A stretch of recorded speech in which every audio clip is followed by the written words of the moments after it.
fiz uma enquete perguntando se você é uma pessoa impulsiva. A grande maioria respondeu que às vezes é impulsiva e o segundo lugar ficou para, aqui na minha enquete, pessoas que sim se declararam impulsivas. Vamos entender nessa série sobre o transtorno do impulso, que está ligado ao transtorno de dependências comportamentais. O impulso é a dificuldade do cérebro dizer não.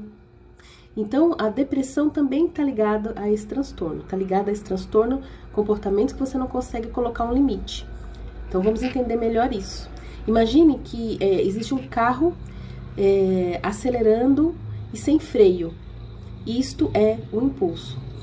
Todos nós temos impulso, isso faz parte da nossa personalidade, não tem problema, não é um problema ter um impulso. O problema é o descontrole do impulso. É disso que eu vou tratar aqui.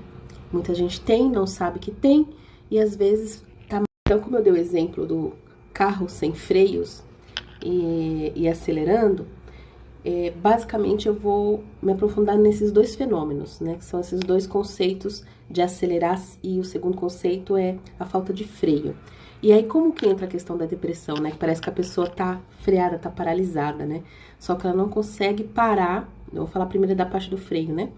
Ela não consegue parar de se comportar daquela forma, como por exemplo, não consegue parar de não levantar da cama, ela não consegue parar de não sair de casa porque ela tá triste.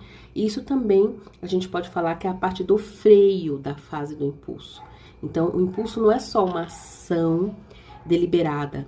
A falta da ação deliberada, de dizer não para essa ação, também é um impulso.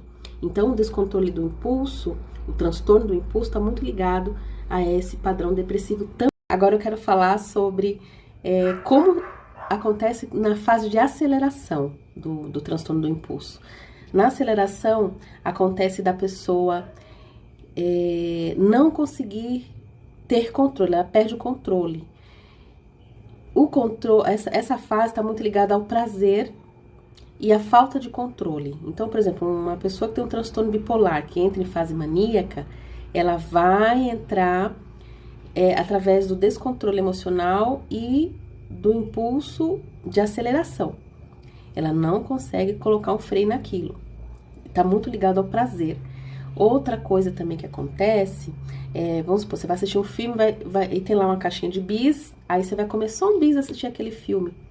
Se você perder o controle, você vai comer um, você vai comer dois, daqui a pouco você vai comer uma caixa inteira.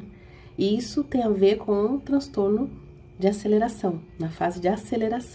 Em relação ao freio, existem três fatores a serem considerados. Existe o freio emocional, que aí a gente está falando da tristeza, a gente está falando da ansiedade, a gente está falando da angústia, não consegue dar um freio nisso, né?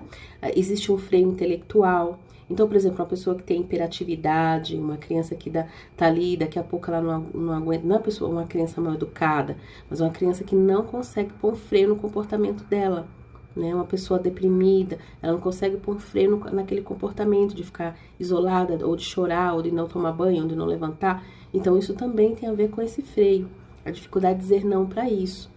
E assim, isso não tem nada a ver com capacidade de quociente intelectual, de inteligência, de capacidade intelectual. A gente mede e tá tudo normal na pessoa, até a mais.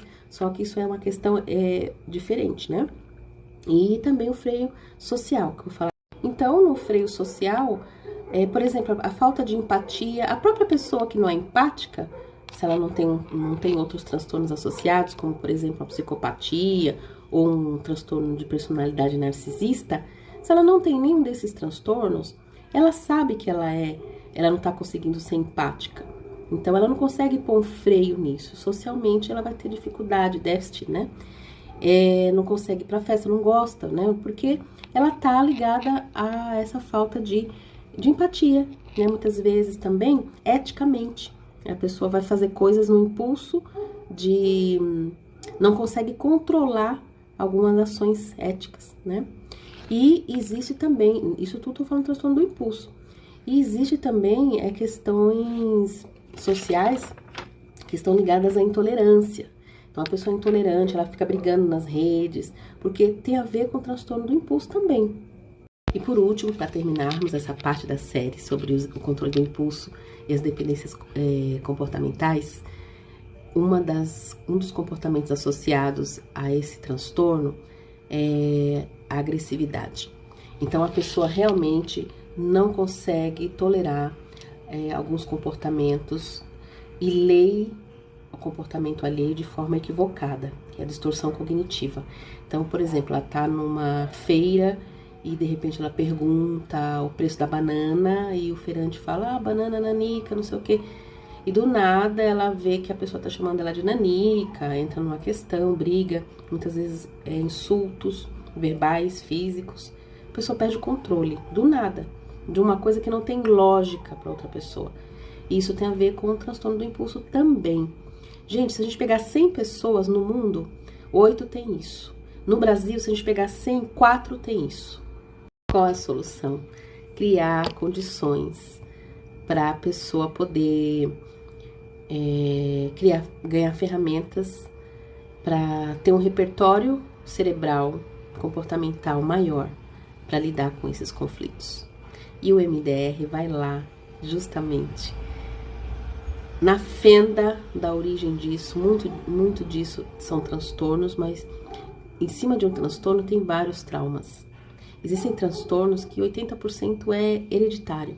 Vem da mãe, vem do pai, vem dos avós. Não é psicológico, não é comportamento adquirido no social. A pessoa já nasce.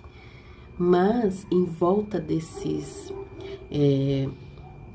transtornos vai criando traumas. Então o MDR não é que vai curar o controle, mas vai ganhar ferramentas para lidar com esses traumas, com essas dificuldades que a pessoa vai retraumatizando ao longo da vida dela.